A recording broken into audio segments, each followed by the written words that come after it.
C'est quoi le plus difficile à gérer dans votre couple? La différence de taille ou la différence d'âge?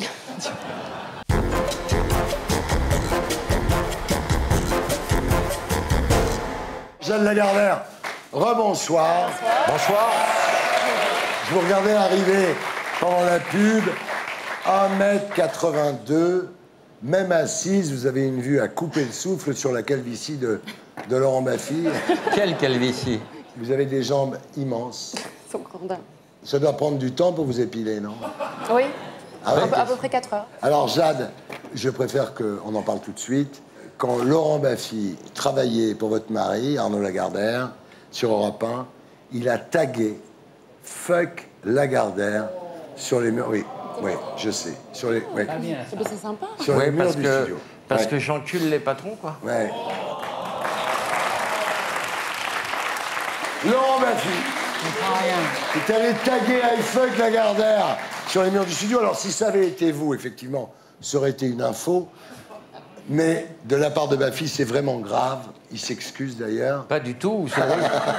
En aucun cas, c'est mon boulot. On me paye pour ça, pour faire le bouffon. C'est mon métier. Ouais. Voilà. Ouais, t'as été viré quand même, hein. Oui, sur ma demande, parce que je demandais que les gens écrivent à la commandanture pour me faire virer. Ouais. Et je lui ai dit qu'ils ne comprenaient pas. Et au bout de 4 ans, ils m'ont viré, quoi. Alors, en préparant cette interview, j'ai trouvé une phrase qui vous raconte parfaitement. Vous avez été emmerdé toute votre enfance parce que vous étiez plus belle que les autres. Et vous allez être emmerdé toute votre vie parce que vous êtes plus riche que les autres. Voilà. Alors, vous êtes donc l'épouse d'Arnaud Lagardère. On a beaucoup jasé sur votre histoire à ses débuts, cette liaison entre un mannequin de 20 ans et un milliardaire plus vieux de 30 ans. Et force est de constater que 7 ans plus tard, vous êtes toujours aussi fusionnel avec Arnaud et vous avez 3 beaux enfants. Oui. Et Arnaud a l'air heureux. Il est heureux, je le confirme. Et je suis heureuse aussi.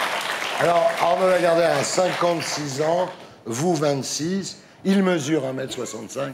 Vous mesurez 1m82. Il est tout petit, regardez, il est tout petit. Non, j'ai des talons, là. C'est quoi le plus difficile à gérer dans votre couple? La différence de taille ou la différence d'âge? Bon, à un moment, ça m'avait blessée, évidemment, toutes ces remarques au tout début de notre relation. Mais aujourd'hui, on en rigole.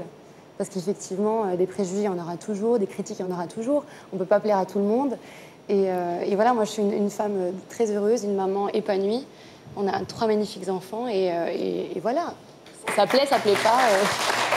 Alors, en tous les cas, il n'y a pas de différence dans le look, parce que vous êtes toujours habillés à peu près dans les mêmes couleurs tous les deux.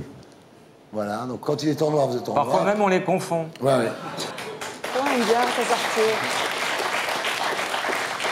On aime bien ça sortir, oui. C'est mignon, non? Je pense que on n'est pas l'unique couple à ça sortir, non? Alors, Jade, vous êtes née le 26 septembre 1990. Oui. Là, je me lance, hein, à Woluwe. Woluwe, Saint-Lambert. J'ai bien fait. Saint-Lambert, c'est facile. En Belgique, votre père était gérant de supermarché, votre mère s'occupait de ses 5 enfants. Il divorce quand vous avez 15 ans et vous vivez très mal la souffrance de votre mère à ce moment-là. Exactement, oui. Je pense que, comme beaucoup d'enfants, j'ai énormément souffert de cette séparation. Parce que mon papa partait, revenait, repartait. Ouais. Et ça a été très difficile pour eux. Mais bon, on s'en sort et c'est ce qui nous forge le caractère et c'est ce qui nous rend plus forts en général. Voilà. Alors, à l'école, on se moque de vous parce que vous êtes trop grande. On vous appelle la girafe.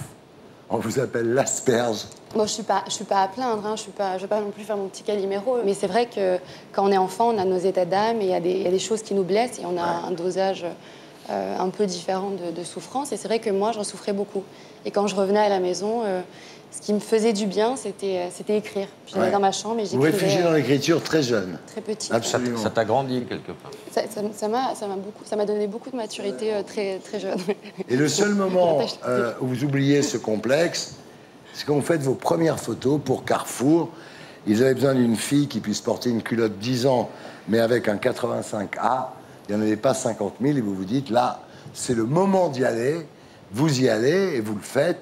Et c'est le début d'une très belle carrière de mannequin, surtout en Italie au départ. Vous défilez quand même pour Armani. Vous faites le début du défilé, la fin du défilé. Enfin, vous êtes vraiment reconnue à ce moment-là. Oui, j'étais la plus jeune mannequin à 13 ans, haute couture et prête à porter, oui. Les Italiens vous appellent la bambina, la piccola. La piccolina, de 13 anni. Alors, il y a un jour quand même, Vous avez une robe échancrée qui s'ouvre pendant le défilé.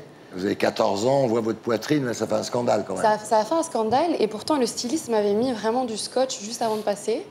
Mais il s'avère qu'en défilant, juste à la fin du podium, la robe s'est ouverte malgré les scotch, ça n'avait pas tout vu. Et ça a évidemment fait un choc, je les comprends. Et sur le moment, bon, j'ai compris tout de suite la polémique, mais c'est vrai que quand on est enfant, on ne se rend pas compte, on voit pas le mal, on a cette naïveté quand on est enfant. Alors à l'école, la jalousie devient à ce moment-là insupportable.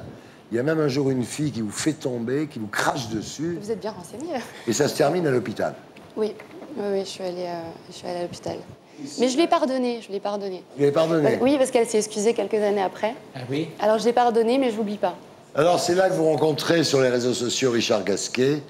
Et c'est en 2010, alors que vous êtes réfugié à New York après une histoire d'amour malheureuse avec le footballeur Émile Mpenza, que Richard Gasquet vous présente à Arnaud Lagardère. Exactement, oui. Et très rapidement, ça devient du sérieux. C'est vrai, oui. 20 minutes.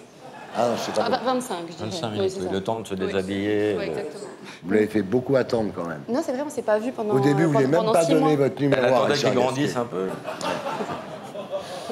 On regarde. Pour montrer aux gens qui sont intéressés à le voir que c'est du sérieux, C'est c'est vraiment ça? sérieux, oui. Ça fait Tu te 5 souviens? mois. 5 mois. Et Ouais. puis bientôt 6, le 14 juillet, fête nationale française. Bientôt 6 mois. Et vous vous êtes rencontrés dans quel cadre? Dans un cadre parisien. C'était dans mon bureau. Elle était venue me voir parce qu'elle avait un travail à faire. Et après, on s'est revus à Londres. Mais en réalité, ça a commencé à Londres. Alors ce que les gens pensent beaucoup, c'est que un amour comme ça pourrait ne pas tenir, alors qu'en fait c'est pas du tout vrai, parce que vous êtes ici aujourd'hui pour le prouver. Alors c'est un amour qui peut tenir plusieurs années. Plusieurs années. Pourquoi toujours trouver une limite? Bah oui, Les gens il n'y a disent, pas de limite, chérie. il n'y a pas de limite. Les gens pensent beaucoup, parfois beaucoup trop, pas toujours mal, mais parfois un peu mal.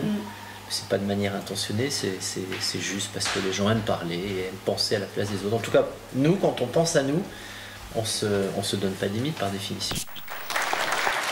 Alors, votre maman est très complice avec Arnaud. Elle n'hésite pas à le vanner. Hein. C'est vrai. Elle lui balance des vannes. Là, on a des images. Elle l'appelle Petit Nono. Hein. Elle est très familière avec lui. Hein. Oui, ils ont une très belle complicité, oui. Ouais. Il y a une vidéo que je ne passerai pas parce que ici, c'est la discrétion. C'est celle où elle lui dit que son pantalon est trop moulant. Voilà, c'était ça. Et il dit, je vais quand même pas me la couper. Alors, vous avez une sœur qui s'appelle Cassandra. Oui. Est-ce que Cassandra, qui est sortie avec le fils d'Arnaud Lagardère, Alexandre, est-ce qu'ils sont toujours ensemble? Ah, ça c'est privé, hein. Viens, petite fille, dans mon comic strip. Viens faire des bulles, viens faire des... Et maintenant, on passe à la bande dessinée. Alors, ça s'appelle Amber Blake, tome 1, La fille de Merton Castle.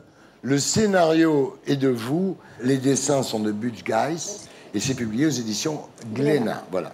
Alors, le pitch, c'est l'histoire d'Amber Blake, abandonnée à l'âge de 5 ans, qui grandit au sein d'un réseau d'écoles pour enfants issus de milieux défavorisés qui s'appelle Cleveland. C'est des enfants dont le potentiel intellectuel est très important. Hein. Et au Cleveland de Londres, donc, elle réalise que le directeur est un pervers assez diabolique qui abuse des jeunes élèves. Voilà. Elle s'échappe. Elle est recueillie par une organisation secrète qui combat les trafics d'organes, la prostitution, la pédophilie. Et avec le beau Matt Bolan, elle se transforme en justicière. J'en dirai pas plus parce qu'il y a plein de twists, il y a plein de rebondissements. C'est bien fait, hein? Super dessin, j'aime. Ouais, en Elle plus. vous ressemble? Ouais, alors voilà. C'est marrant, vous avez créé une héroïne qui est vous en mieux, quoi. Ah ouais, complètement. C'est Ouais. 100 fois mieux. Ouais. Complètement, oui. Tout le monde vous demande si vous voulez faire un film avec ça, j'imagine, non? Beaucoup de personnes me le demandent, oui. Ouais. Et je vous répondrai que ce serait un rêve, évidemment, de Il faudrait pouvoir trouver offrir un financement, quoi. mais je dirais que carrément, il faudrait trouver le financement, mais surtout, j'aimerais faire une série télé. J'ai tellement de choses à vous raconter sur Amber Blake. Tu connais pas des gens qui ont doublé, non? T'as pas de contact? Et t'as toi, pas... est-ce que tu en connais pas? Il est bourré de thunes, lui. En T'as raison. Ouais. Tous les deux, vous pouvez Non, mais ça, communiquer. Jade, ça c'est le tome 1. Ça, c'est le tome 1. Le tome 2 est déjà écrit et sort en janvier 2018. Ah ouais? Oui. Tout est prévu déjà. Mais moi, j'ai commencé à écrire l'histoire d'Amber Blake qui a souffert énormément parce qu'elle a été violée, torturée. Je parle de sujets qui me révoltent depuis toujours. Et c'est vraiment un message d'espoir parce que c'est pour prouver que même en ayant souffert énormément, on peut s'en sortir, mais surtout, il faut s'en sortir. C'est pas en restant dans sa souffrance. Est-ce que vous, dans les milieux que vous avez fréquentés quand vous étiez mannequin, est-ce que vous avez été victime de prédateurs? Bah, il y a des petits clins d'œil. Si on me connaît, on verra qu'il y a certains clins d'œil dans la bande dessinée Amber Blake. Mais c'est dans tout milieu confondu. Il y a ça, malheureusement. Donc c'est pas une vengeance contre les gens. C'est pas une vengeance personnelle. Non, c'est important de le dire. Non, c'est pas une vengeance personnelle, mais c'est pour toutes les personnes qui ont vécu ces horreurs.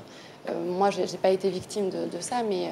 Vous avez été élevé en Belgique à l'époque de Marc Dutroux, ça doit jouer, non? Exact. Ben, ça vous traumatise quand vous êtes enfant, oui. Bah oui. Alors évidemment, dans mon pays, ça a été beaucoup plus médiatisé que dans les autres pays, mais malheureusement, la pédophilie et tous ces crimes se passent tous les jours, quoi. C'est horrible. Jade, vous ne serez pas étonné qu'on fasse une interview par amour.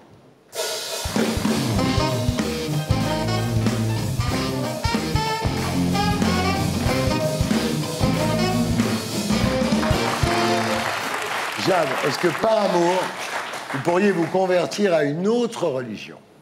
Oui. Le musulmanisme. Est-ce que vous seriez prête à vous convertir au musulmanisme? Arnaud ne me le demanderait pas parce qu'il est chrétien, mais oui. Voilà. Est-ce que par amour, vous pourriez vivre à Limoges? Par amour, je le suivrai n'importe où. Ouais.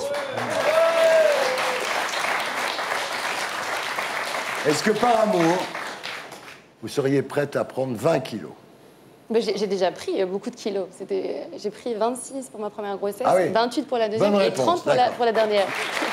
Est-ce que par amour, si Arnaud Lagardère vous le demandait, vous pourriez vous mettre à l'héroïne, à la bibine ou au régime? Mais il ne me demanderait pas ce genre de choses. Pourquoi? Donc la question ne se poserait même pas. Imaginez que demain, il découvre l'héroïne, il dit « Jade, c'est super, prends-en ». Non, je pense pas. Non. Non, mais par amour, elle l'empêcherait de faire ça. Ah! Mais déjà, il n'aurait jamais commencé. C'est dans l'autre sens. Imaginons qu'Arnaud commette un crime. Est-ce que vous seriez prête à lui fournir un alibi, à vous dénoncer à sa place ou à l'attendre 20 ans à sa sortie de prison? Dénoncer à sa place. Vous dénoncez à sa place? Oui, je pense. Oui, elle l'aime. Est-ce que par amour, vous seriez prête à accepter qu'il ait une maîtresse? Non, ça pas. Mais si vous l'aimez, vous avez envie qu'il soit heureux.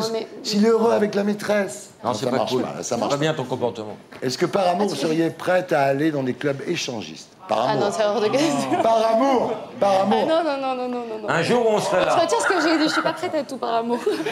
Est-ce que par amour, vous seriez prête à devenir son esclave sexuel?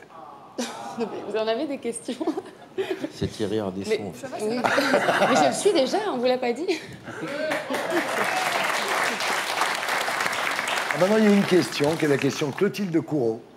Les chaussettes. Les chaussettes. Claude, vous savez que c'est une interview qui a 200 ans. Donc Clotilde Courreau, elle avait répondu oui. Donc on va voir. Est-ce que par amour, vous seriez prête à embrasser 100 fois ces chaussettes sales? Bah oui, ça complètement. Oui. Bah oui, ça... Ah ben bravo. Alors voilà. Eh ben on y est. Et on y est, voilà.